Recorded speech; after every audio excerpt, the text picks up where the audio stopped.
too polite. They should have just come in and gotten their stuffs going. Yeah.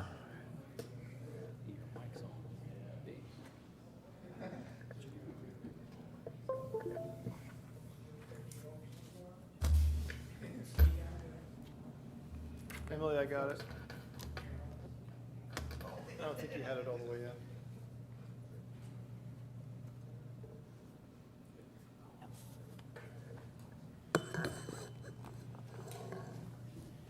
Just because I'd ask that everyone present be sure to sign in on the table in the back.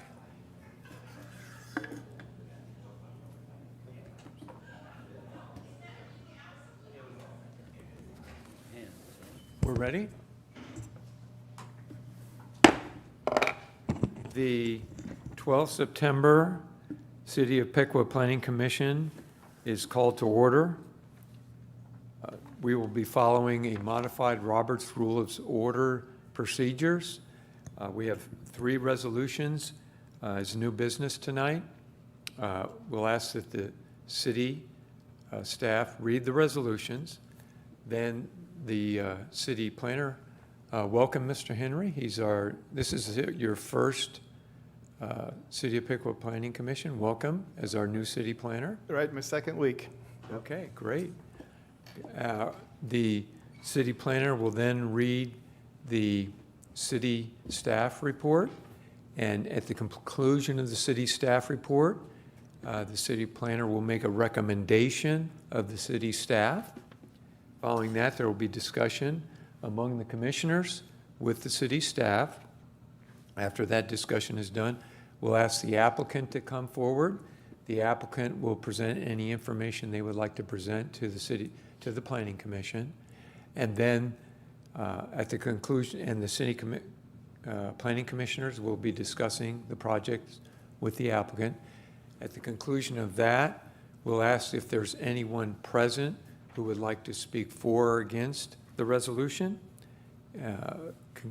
Upon the conclusion of any of that action, there will be a motion, a second. We'll poll the commissioners, and the resolution will be either approved or disapproved. At this time,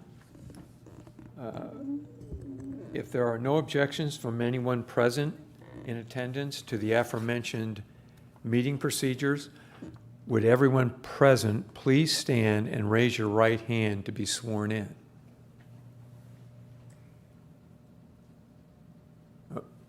Everyone present. Let it be known that all persons present to provide testimony at this 12 September 2023 meeting of the Planning Commission hereby swear or affirm said testimony will be the whole truth and nothing but the truth. All those in agreement, please say I do. I do. All those opposed, say opposed. Thank you. You may be seated.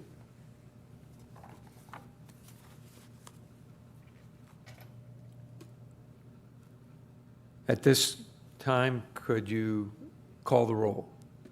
Mr. Harvey? Here. Mr. Bupp? Here. Mr. Koenig? Here. Miss Brandon? Here. Mr. Wilson? Here. We have a quorum to conduct the meeting. At this time, everyone has had an opportunity to review the meeting minutes from August 8th, 2023. Are there any additions, deletions, or changes recommended? Hearing none, do I have a motion to approve the meeting minutes of August 8th, 2023? So moved. Second. We have move and a second. All in favor indicate by saying aye. Aye. The meeting minutes of August 8th, 2023 are approved. There is no old business, new business. Resolution PC 27-23, a resolution to authorize a special use for a self-service storage facility to be constructed at parcel N44-073860, zoned IH Heavy Industry. Mr. Henry, could we have the staff report, please? Staff report for this being my first one, what I did was I kind of went through and I just took into consideration some of the uniqueness of the site. I just made some comments on the plan. The plan, I guess, the low to moderate impact common lot line screen must be established along all common lot lines, notably the northwest and the east. Going around there, we have a regulation that wants that screening. It's assumed that there's an existing vegetative buffer to the south to remain to satisfy the previous requirement. That lot's a little bit unique because it has a drive that goes back into it, so it is kind of screened from the property in front of it. The rear 15-foot setback line, kind of a comment I made, is it's unincorporated area to the north of the property. Typically, if it was abutting another zoning district, there would be a 50-foot setback. Because that's unincorporated, not within the city, it's being treated more as, if it were to come in, it would be another industrial zoning. So I believe the comprehensive plan calls for that being an industrial use. It was just a consideration. Is that fairly clear to everyone? That north parcel is unincorporated, so it doesn't have a zoning. Right. And then the other thing was there wasn't really any calculations on the site. Your impervious cover max in the area is 75%. That can be impervious ground. This seems to be exceeding that, so I would just recommend having some sort of coverage or some sort of calculation showing that that's to the contrary. But as far as that goes, it's a use in that district. It's acceptable. It sits back in a nice area. It's I guess covered from traffic seeing it, whatever, and kind of only the considerations I listed on that. And the recommendation? I would move to recommend for approval. Any questions from the commissioners? Did we get any kind of comments from anyone in that general area for or against? No, none was submitted. Nothing? Okay. So, Mr. Henry, these items you listed, are they going to be incorporated then, to make sure they're incorporated into the new plans, or not so? I would make any recommendation contingent upon these items being addressed or answered. How about the 50-foot? The 50-foot, I think that would be up to the commission to make that decision. And again, if it was going against another zoning use, it would be a required 50-foot setback. Being that that property on the comprehensive land use plan is slated to be industrial if it was incorporated into the city, I don't think it's that big of a deal, but you're locking in that northern property to be an industrial use with that setback if it's granted the way it is. I mean, another train of thought, if there's some sort of speculation, if we are exceeding the 75% coverage of impervious area, that could be a space also to, if we kept that setback, we could meet that 75%.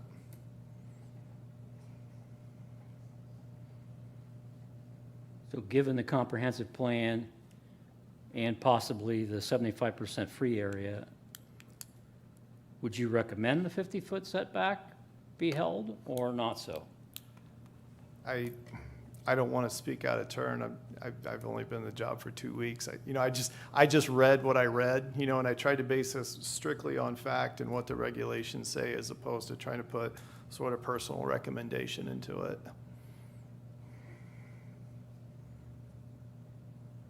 But if the intent was to use that ground as industrial, then the setback is fine. But if you were ever going to try to throw a subdivision to the north, houses aren't going to want to, locate that close to an industrial use. But the comprehensive plan does say it would be industrial. Right, I think that was the intended The intent was to be use of it. industrial. So the 15-foot would be okay Yes, at that, Yes. given that? in my opinion. Yeah, when I looked at it, the impervious issue, the stormwater areas all would be concluded in the non-impervious acreage, correct? Correct. So intuitively, it looks like they meet the requirement. Has anyone, I mean, On just the parcels, the way I was looking at it, it looks to be fairly close, because where there's not building, there's drive, and there wasn't a lot of vegetative. but there's that large stormwater basin. Right, but I didn't know if that was actually 25% of what that was.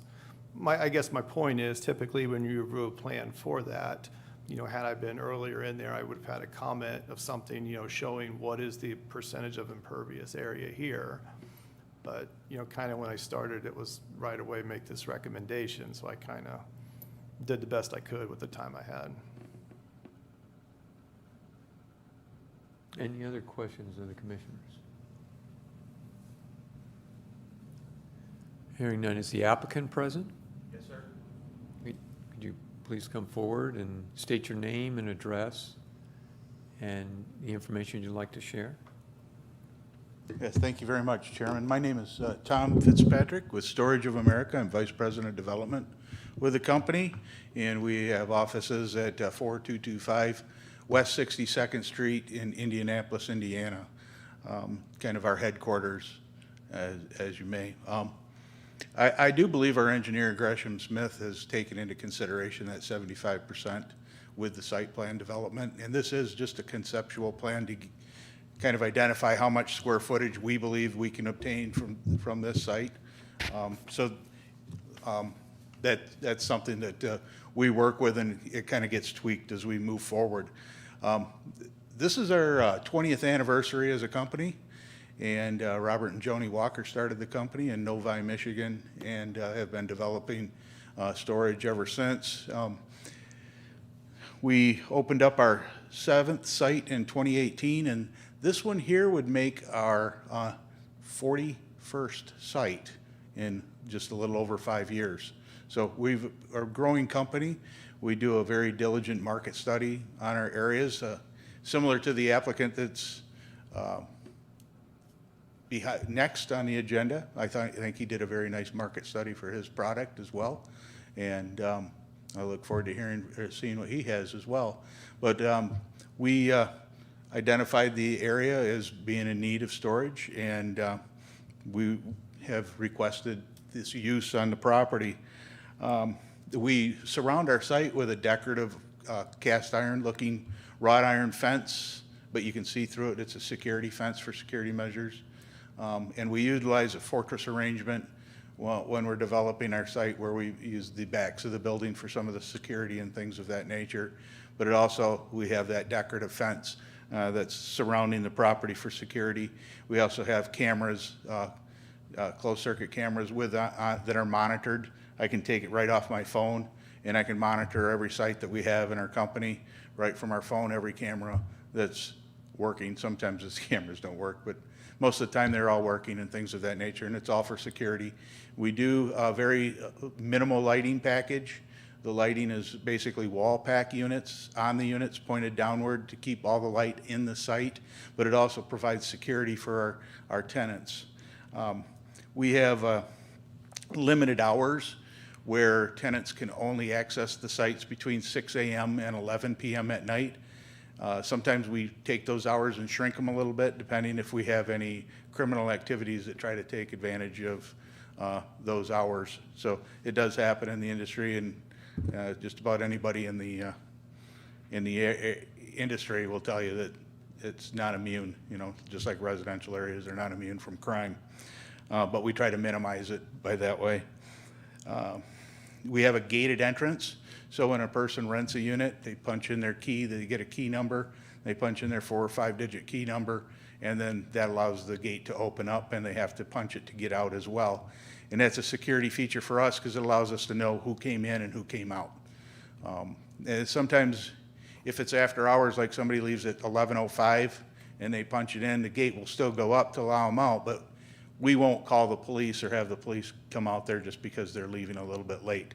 But if it's at 2, 3 o'clock in the morning and somebody's trying to get in or out, we'll know with motion sensors and things of that nature to allow the police to come and help with any issues.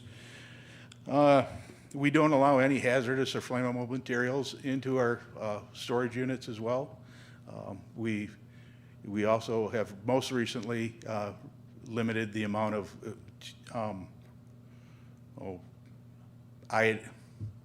lithium-ion batteries. We recently had a fire at our Flint facility, and fortunately it was contained right away with a fast-thinking manager. But we've now eliminated lithium-ion batteries from being allowed in our facilities as well. This site here, we generally would probably have about 650 to 700 different size units, between 5x5 units going up to 10 by 25.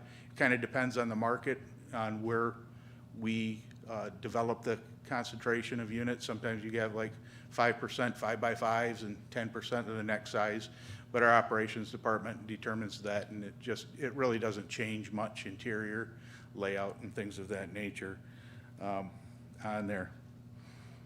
So we believe that this use really is consistent with the uses in the area.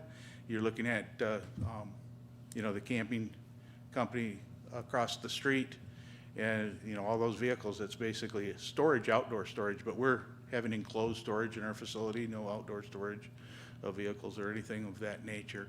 Our customers do utilize a kiosk. You can't really see it in that kiosk, but there's 2 monitors, and one of them is up on the wall, approximately the same size as that monitor that you have there, and another one that might be a little bit smaller than that, that's touch screen. That allows them to select the unit that they want to select that's vacant, and based on size and things of that nature. And if they have any problems doing that, a live person comes on to guide them through it on the upper monitor. So within 30 seconds, that live person comes in to help that customer looking for a site. So it doesn't take long to do that. It's pretty much a nationwide. A lot of the competition is going that route with a kiosk operating. Unfortunately, that's the market. That's where the market is heading, and we try to stay competitive with that market. And it also allows us to keep our prices competitive with the other areas as well. So we pride ourselves on very clean, organized, safe, and secure environment for our customers, and look forward to bringing this product to the city of Piqua, Ohio. How close would the nearest live person be? I think this one would be in Dayton. So if the door won't open, I have to wait a half an hour? No. Oh, if a door won't open, we can do it remotely with a. We can? Oh, yeah, yes. Okay. Yeah, yeah. Like, we can give them we can give them a temporary code that will work and move through it. And sometimes they don't work. I don't know, for some reason, some codes just don't work. But we've seemed to work that out pretty well with giving them an alternative code to get them through the gate, or giving them a temporary one. No, I was talking about the actual locker. The actual locker, they get a lock. There will be a lock right on the locker when they get there that has a different code that they're given. Okay. And then you physically pull it open? Yep. Yes, sir. Okay, so there's no mechanical stuff going on? No. And they can go right back to the kiosk if there's a problem with that. We haven't had any problems with that part of the Okay. equation yet, so. Right. We just recently gone through this transition from having live people to a kiosk system. So it's a growth thing. And all the registration to sign up would be on the kiosk and all that, right? Yes, sir. Okay. Any other questions of Mr. Fitzpatrick? Hearing none. Thank you, sir. Thank you.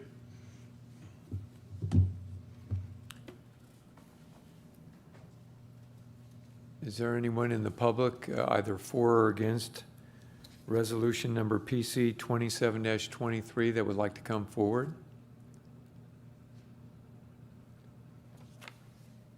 Seeing none, any further discussion? Hearing none, is there a motion? I'll make a motion to approve Resolution PC 27-23. Second. We have a motion and a second to approve resolution number PC 27-23. The Planning Commission has studied the request, conducted a public hearing on the matter, and has established findings that indicate the proposed expansion will be compatible with the intended use of the real property, will not threaten the general health, safety, and welfare of the surrounding properties, and the adjacent property values will not be negatively affected. Granting the special use does not consume critical land resources that are uniquely suited to facilitate the needs of the community for economic development or other important needs, and conforms to all other applicable plans, policies, and regulations of the city. At this time, could you poll the commissioners? Ms. Brandon? Aye. Mr. Bupp? Aye. Mr. Koenig? Aye. Mr. Wilson? Aye. Mr. Harvey? Aye. Resolution number PC 27-23 is approved. Moving on to resolution number PC 28-23. Resolution PC 28-23 is a resolution to authorize a special use for a self-service storage facility to be constructed at parcel N44-074310, zoned IH heavy industry. The staff report, please.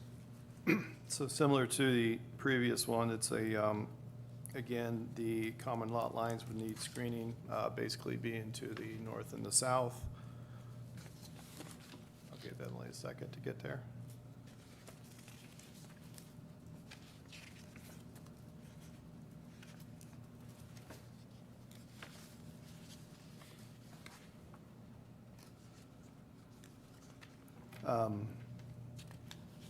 Kind of, it would be the same thing with the 15-foot setback.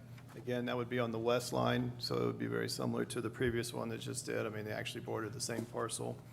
Again, on the impervious area, again, it seemed like the whole thing was, covered with it was some sort of hard surface. And then, kind of dissimilar to the other one, this property would have two frontages along Scarborough Road. One, you would need screening from the road, but two, kind of the, usage of it, it would be the intent to get that right away for the city and develop a street that would have to go through there. So you would have a store and lock on each side of a street with two frontages. But I guess that would be the part that is different from the one before, is that you're basically granting two frontages to a store and lock on an industrial property.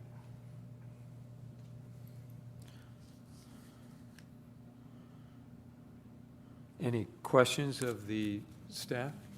Would each of the parcels then have their own stormwater management, or would it all be basically directed to one? Well, if it was two parcels, each parcel would have its own. Okay.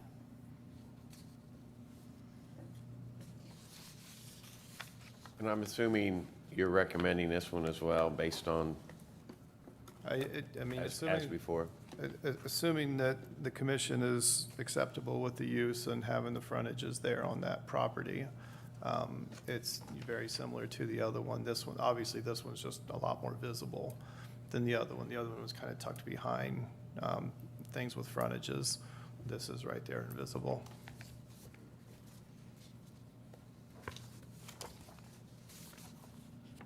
So you're recommending approval? Contingent upon you guys being okay with that condition. And I apologize. I mean, I came in, I had this, I think I did this on my second day. Not being native to Piqua, I don't know everyone's opinions on how things roll, so I was completely reading from the book. What's the rule here, what's the rule here, what's the rule here? So it was kind of putting everything together to get the packets out on time. So everything there is, it's not more opinion, it's, what we actually have in print somewhere. And this extension, the right-of-way through basically the middle of it is in order to be able to access the lot behind not only these, but Should, the previous right, should. case. Yeah, should something go through there, yeah, we'd want to develop the street all the way to that west property line. Now, will both sets of these from this one owner be developed at the same time with an area left open for the right-of-way, and then at some point the right-of-way goes through, or what's the plan for when the right-of-way goes through? I believe the right-of-way would have to be dedicated within the development. Okay, The improvements would have to be done later to be accepted by the city, assuming they were built to city's specifications.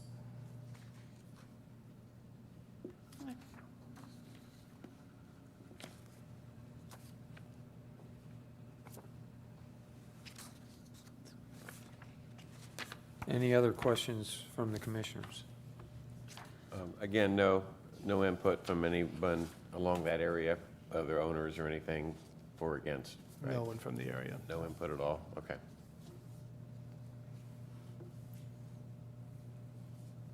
Any further questions? Hearing none, is the applicant present? Yes. Could you come up, state your name and your address? Dan Burns, 95 Countryside Drive, Troy, Ohio.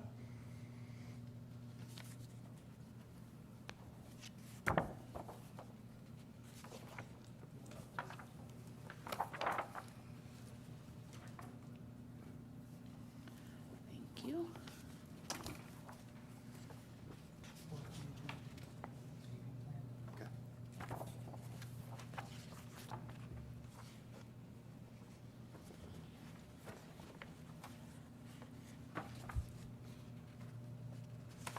Okay, what would you like to present? Same as last month. This is our plan that we're looking to do to expand our facility. Like I said, last month, we've got an existing facility in Troy. You approved last month for the 6 acres on 25A, and we're looking to expand. The need is here at Piqua to grow another facility on this side of town, and believe this is a good location. Got some great ideas. I think, the concern of what you just spoke a minute ago about the right-of-way concerns me to a degree of the expectations for the street to be put in. I just wanted to make clear that we would extend it far enough to get into our facility to the north. The streets are, Scarborough Drive's already far enough to go to the south for our entrance. But just to be clear and fluent, that we would only, our thinking at this point was just to extend it far enough to get an entrance off of Scarborough into the north facility. Not all the way across, I think it's 350 feet all the way across to the west line property line.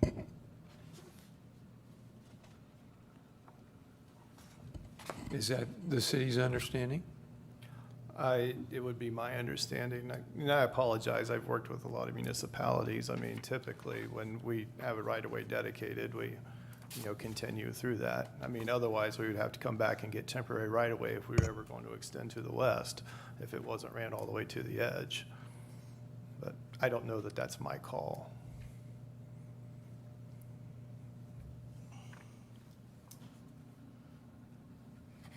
That's not been my understanding to do from the time that we began working on this property. So that's why I want to bring it to someone's attention that I don't have a budget in there for $700,000-800,000 to put that street across over to the west property line for something I don't need. And I'm not even sure that property to the west is annexed into the city of Piqua. It's not. I was gonna say, correct me if I'm wrong, but generally, when a street is extended, it's extended to the end result of the next parcel. It's generally not stubbed off in the middle of the length of a parcel. So so in this case, if you stop at the entrance, I'm assuming you mean like the kind of little four-way crossing there. Correct. Generally, streets don't stop in the middle of a parcel. They're extended to the length of the next parcel. So really what you're telling me is, for me to develop on the north side, I need to extend the street, and my response would be, I'll just do it on the south side of that property then. So so the I don't street need to extend the street to be able to access to the south to side. the south. Yeah, And I think there again, that would be a call of the city that, yeah, I can't answer that. okay. Okay. Any other questions? This will be set up just like last month. You'll be in Troy. If there's a problem, they call, you drive up, deal with it, Absolutely. right? Same as We have a before. facility in St. Mary's, same thing. We've got somebody within 2 minutes. I mean, things happen. I mean, we all know that when you got 4, But 5, it'll 6. be 9 minutes, right? It won't be 2 minutes, Oh, right? it'd be less than that. The person that runs our facility also is only, I'll say 5 or 6 minutes away. Yeah. Oh, okay. Lives on the north side of Troy here, so. Oh, okay. Yep, he's in the middle of both. Okay. Yep, absolutely.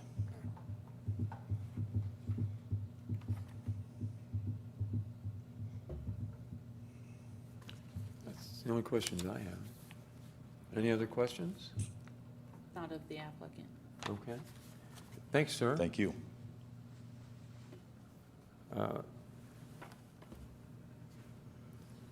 Is there anyone present who would like to speak for or against resolution number PC 28-23?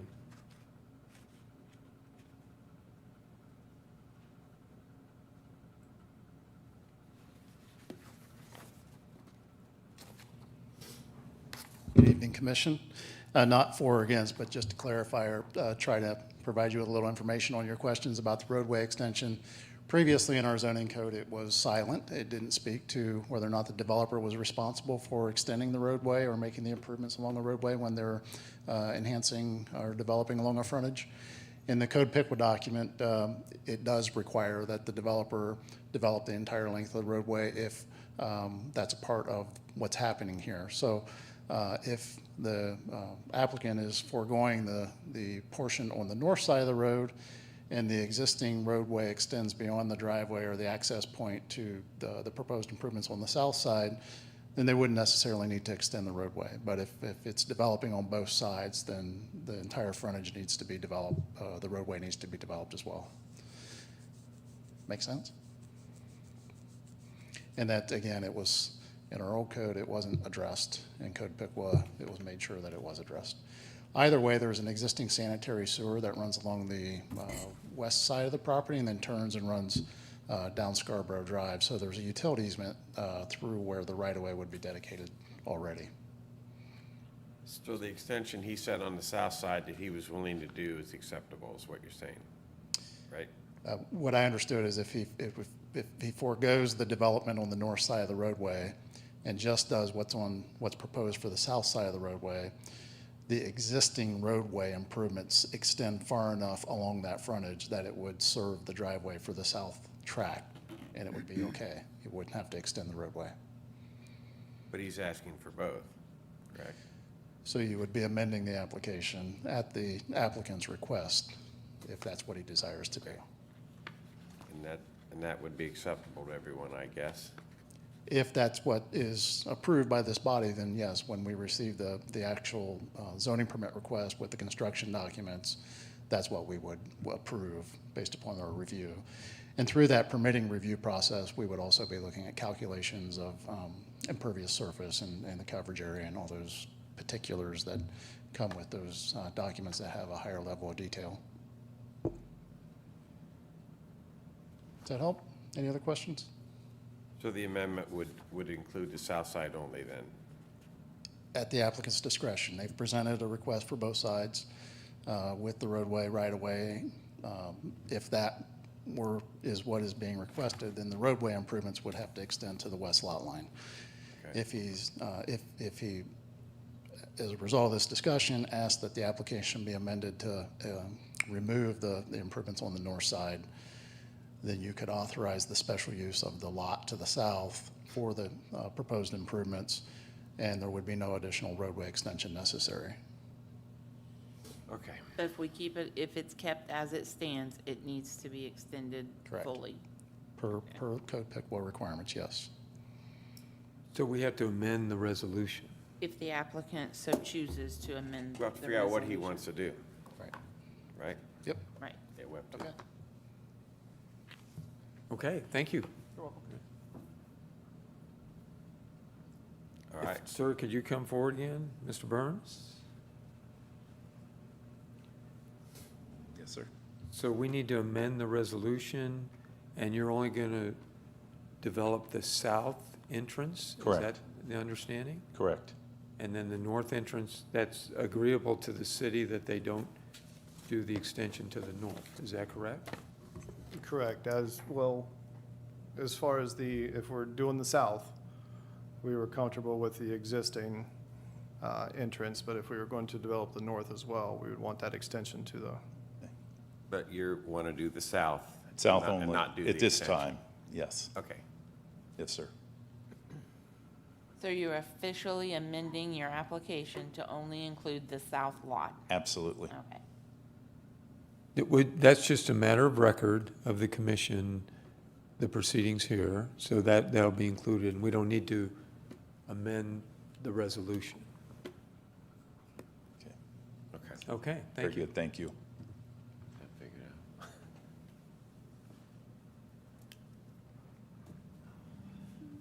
There was no public comment. Any further discussion? Hearing none, is there a motion? I move to adopt resolution PC 28-23. I'll second it. We have a motion and a second to approve and adopt resolution number PC 28-23.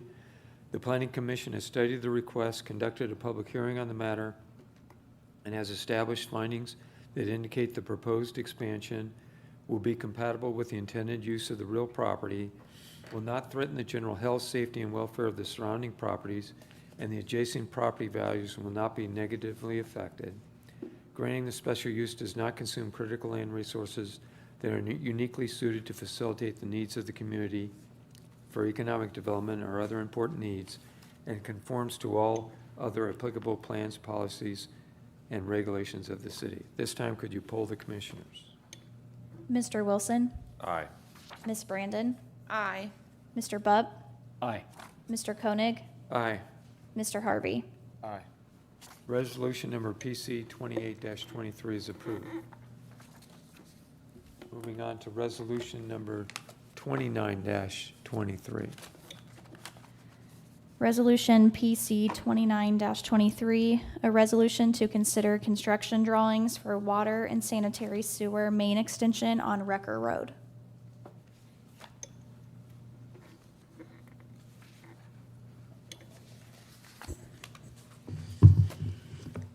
Good evening, Commission. I'm going to take this one. This is a project that's related to the Ascend medical marijuana dispensary that's being constructed on East Ash Street. What they've realized is there is no water and sewer on East Ash, as their surveyor originally indicated. It was faulty information.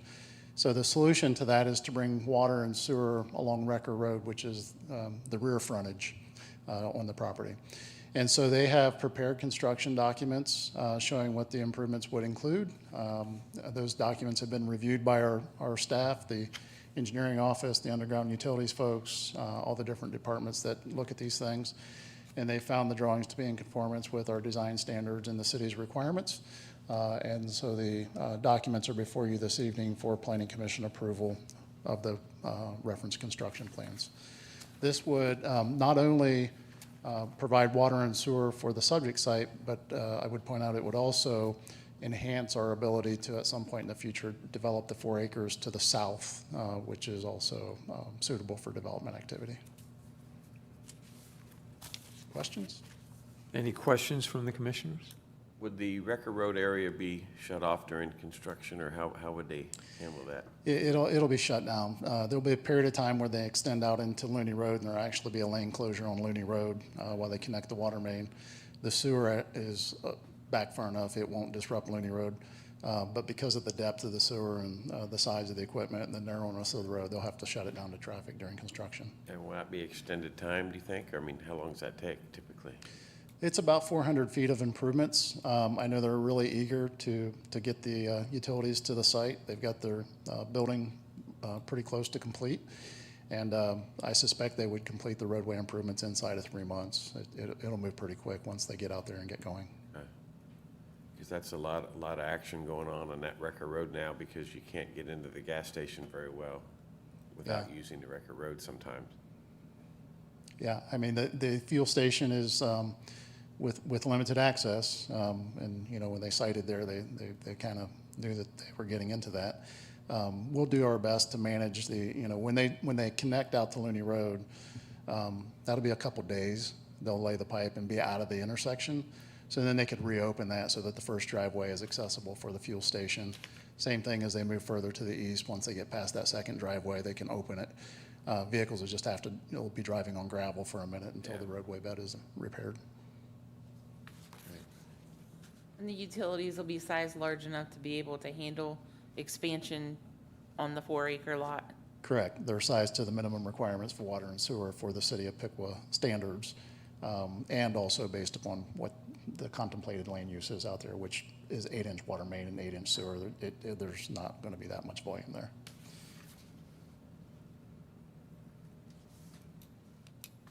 Kind of feel bad for the gas station. They've been messed with a bit on this project because of they had to close down part of it at the end and everything, but I guess that's all part of the construction of the marijuana facility, I guess.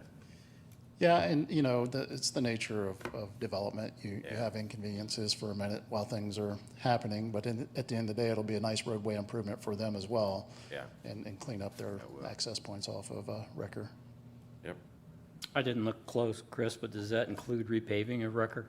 It will. By the time they run the water and sewer line trenches, Oh, there won't repaved be any right there. pavement left. Yeah, it's only a 24-foot wide. As I understand it, it's a service road that was installed to service the back of the houses that used to be there after US 36 was improved and there was a limited access right away put in place. Will it be the same width, or will it be a little wider? You know? I think it's planned to be 24 feet, so it's not a excessively wide road. It's just it's a service road is how I would describe it. I think right Is now that it about might, what it is now? it's probably 20, 21 feet wide now. Yeah, it's a little narrow. Yeah. Yeah. So it'll be adequate for safety service vehicles to get through and without any restrictions, and be able to accommodate the type of traffic that one would imagine there. And ultimately, as the 4-acre site to the south develops, it's hard to know what that might look like. It could very well integrate that roadway into the site, but it's speculation at this point. Yeah.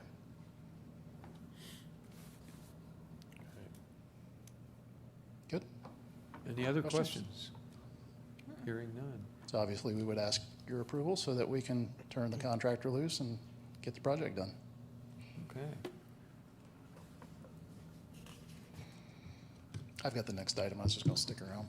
Okay, thank you. Or I'll sit down for a second. This is public comment. Is there anyone present either for or against resolution number PC 29-23? Hearing none, do I have a motion on resolution number PC 29-23? I make a motion to approve, I guess, resolution PC 29-23. Second. We have a motion and a second to approve resolution number PC 29-23. The Planning Commission has studied the request, conducted a public hearing on the matter, and has established as fact that the proposed construction plans will conform with the stated intent of the street design requirements, will not require any additional improvements to the existing roadway beyond what is proposed, is compatible with the standard drawings and design criteria of the city, and conforms to all other applicable plans, policies, codes, and regulations of the city. At this time, could you poll the commissioners? Mr. Koenig, Aye. Mr. Harvey, Aye. Miss Brandon, Aye. Mr. Wilson, Aye. Mr. Bupp. Aye. Resolution number PC 29-23 is approved. That concludes our new business. The other business that we have is on the capital improvement plan. Who's, oh, Mr. Schmiesing? Okay.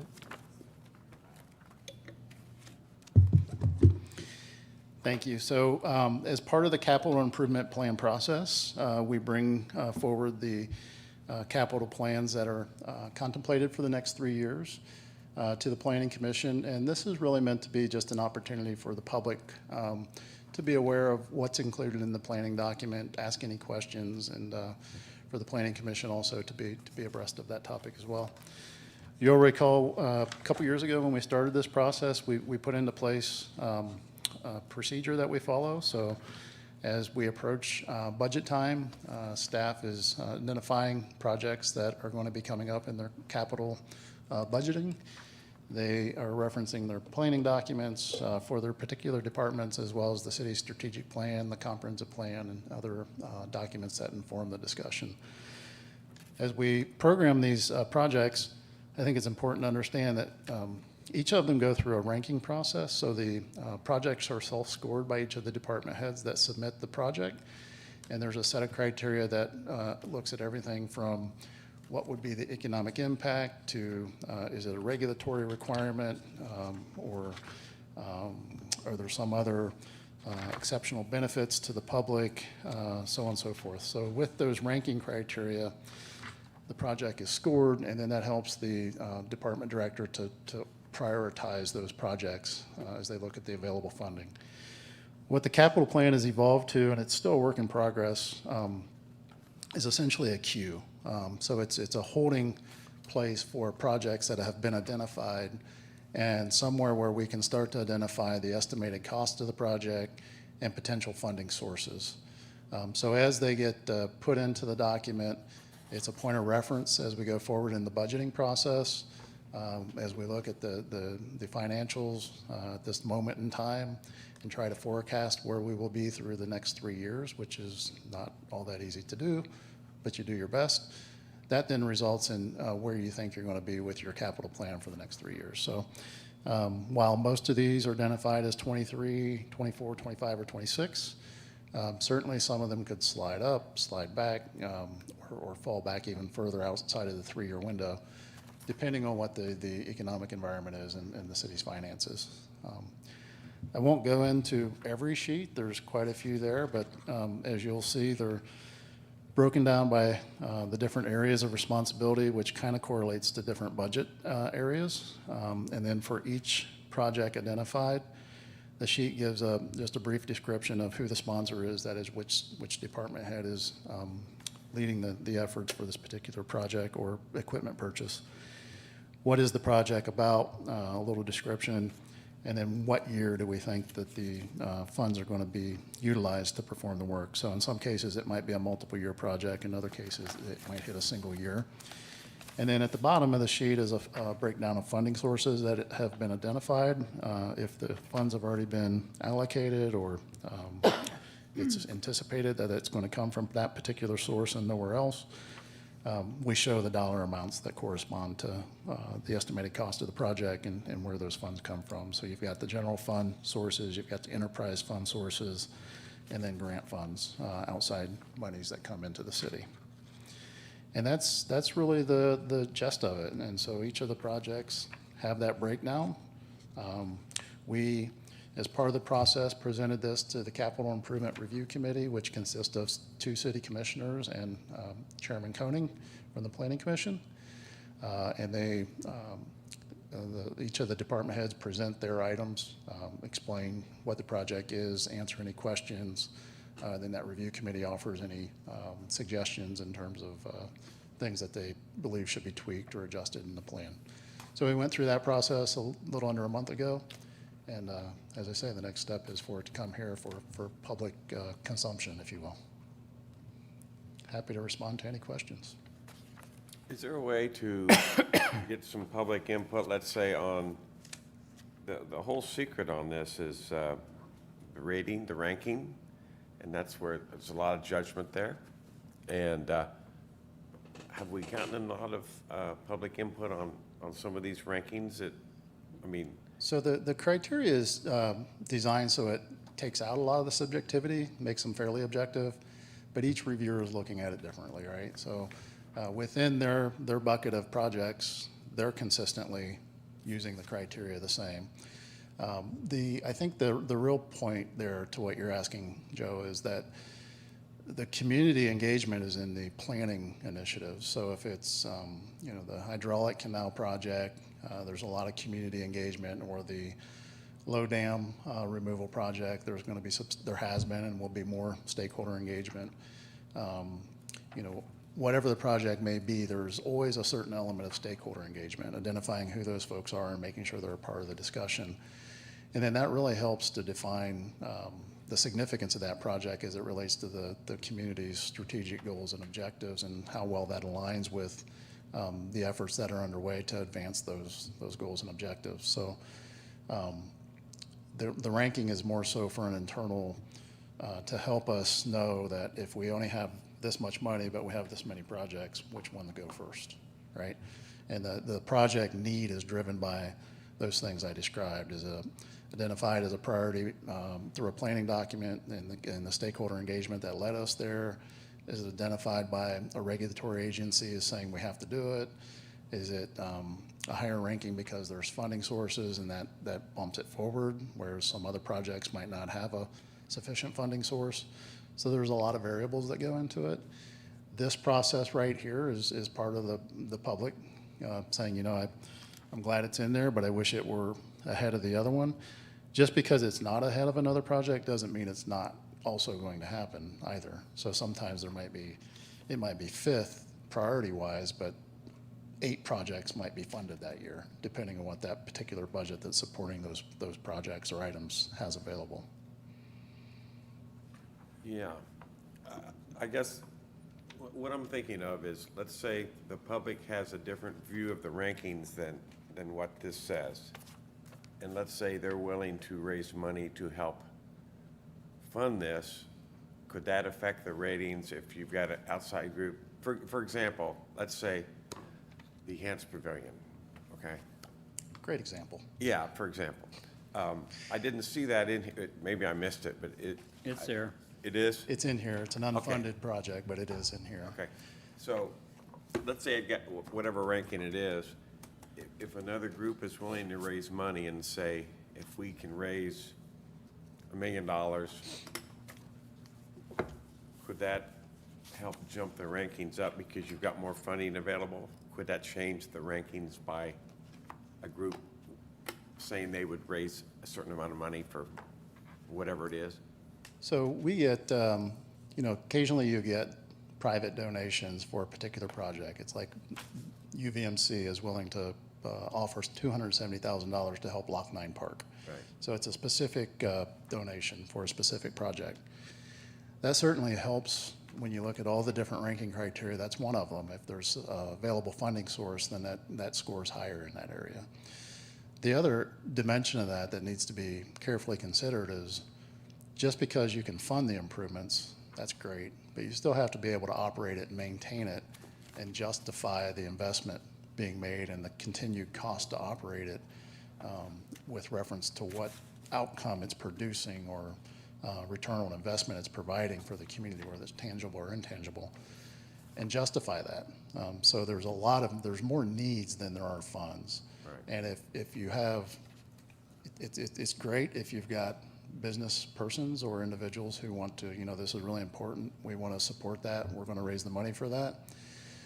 But if it starts to slant the priorities away from the other things that are equally important, and now we're diverting funds to prop this up because it's got some support financially or whatever the case may be, it gets to be a little bit of a slippery slope. Not to say that it doesn't matter, there's relevance to what you're saying, but there's other things to consider, I guess is my point. If the funding is there for the Fort Piqua Plaza, let's say, for example, there was funding that was offered to the library for capital improvements, and then there was also funding that was put into an account for the first year, however many years of operational cost. That fund is gone, and so now it's an ongoing struggle to maintain the operational side of the budget. And so that's where we have to be careful, and we could say the same thing about the swimming pool or other things in the community. You can build it, but you have to be able to operate it. And some projects will generate a greater impact in terms of the tax revenues or the quality of life benefits that are provided and are easier to stimulate, or they do more to stimulate the providing for the operational cost or justifying it, whichever the case may be. Were there any comments on the CIP from the public? When it was posted on the web. It was posted on the web. The CIP review meeting was advertised as well, Right. so no one attended that. We had no comments. It's been posted to the web. I shouldn't say no comments. I'll generally get someone in passing who will say, hey, I saw that was out there. That's good information. I'm glad you're sharing it. But there wasn't any specific comments. The only thing I'm wondering about, the Swift Run Dam Safety Project Phase 1, Echo Lake Dam Safety Project Phase 2, and Franz Pond Dam Safety Project Phase 3, from the CIP meeting, I understood that the money that's forecast here doesn't really align with the scenarios that were proposed. And is there any timeline on the selection of which scenario the city is going forward with to the state for these dam safety projects? So there's kind of three different elements to that discussion. And right now, as I understand it, the intent is to try to set aside some funds knowing that we're going to have to do something. And so we can't, one solution would be a number so big that the funds just aren't there. And so if we can get to a solution that is more viable, we're allocating funds now, setting them aside so that we've got something to work with when it's time. The status, the timeline, ODNR being the regulatory agency that's really driving the issue or forcing the issue. There's the Swift Run Lake area, which has the existing spillway. There's the hydraulic canal that connects that body of water to the Echo Lake body of water and then also to the Franz Pond body of water. So you kind of have three separate pools, but you really have Swift Run and its spillways that are one area of concern for ODNR, and then everything else, because that's all dependent upon the spillway near Ziegler Road. The Franz Pond and Echo Lake, anything that enters into those two bodies of water, the only way it gets out is on the spillway at Ziegler Road, which, because of the maximum probable rain, and that's not the right acronym, but whatever their terminology is, 27 inches in 24 hours, that spillway can never even come close to handling that. So what we have done is we've approached the state with a proposal for work with us on the Swift Run Lake area, allow us to reduce the classification of the dam so that it's not treated as critically, and we can make some modest improvements to the spillway and satisfy their concerns in that area and demonstrate that we're being responsive. We're trying to address their concern. And then we'll continue with the engagement with the community and ODNR and the professional engineers and everybody that needs to be involved and see what kind of solution we can figure out for the other areas that is palatable in the community, because it's really a community values proposition. In addition to the fiscal impact, depending on what you do, it could have a very a huge visual impact. So there's a lot of things that need to be understood, and if the community really wants those bodies of water to remain, but that means ODNR is going to require us to reinforce all those levees with some sort of soil amendments and or concrete treatments, and or to increase the height of them by 3 feet or something to that effect. Okay, well, that's a lot of money. How badly do you want to retain those bodies of water? Where's the middle ground? So what are we willing to fund as a community? It's not a city problem. It's a city of Piqua community problem that we need to make sure that whatever the residents say they value, that they're also understanding that the cost implications that come with that. So there's no hard and fast suspense, and nothing has been forwarded as a solution to this ODNR to date. And as I understand these money, like the $4 million for the Echo Lake Dam Safety Project Phase 2, you just have a money figure. You don't have supported with features of work, We have. costed out to account to 4 million.